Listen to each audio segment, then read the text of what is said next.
দীঘার কাছ থেকেই এবার ছোড়া হবে মিসাইল। বাকি আর মাত্র কয়েকদিন। সাধারণত ওড়িশা উপকূল থেকে মিসাইল পরীক্ষা করে থাকে প্রতিরক্ষা সংক্রান্ত গবেষণা সংস্থা DRDO।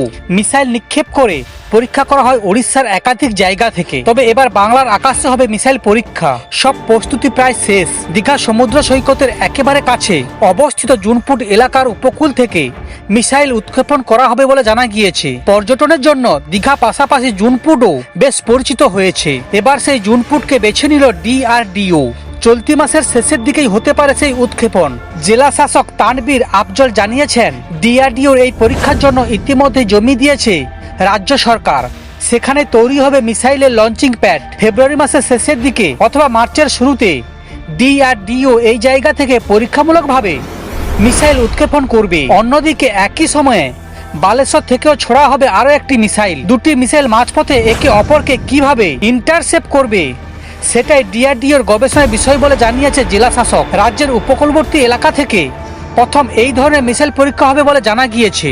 অন্যতম কেন্দ্রীয় প্রতিরক্ষা এজেন্সি তথা কোস্টগার্ডের তরফে হলদিয়া গিয়েছেন IG ইকবাল সিং চৌহান। রাজ্যে আরও দুটি রেডার স্টেশন গড়বে কোস্টগার্ড। তার মধ্যে রেডার স্টেশন হবে জুনপুটে। এদিন হলদিয়া গিয়ে জেলা শাসক জানান, উপকূলের নিরাপত্তায় কোস্টগার্ড আরও নজরদারি বাড়াচ্ছে।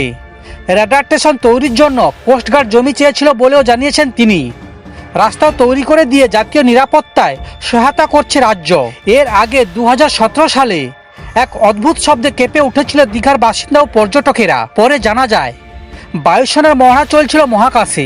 মিসাইল ছোড়ার মহড়া চলাকালীন ওই শব্দ তৈরি হয়েছিল, যা কয়েক মিনিট স্থায়ী হয়েছিল উপকূল এলাকায়। সমস্ত খবর দেখতে এই চ্যানেলের সঙ্গে থাকুন। ধন্যবাদ।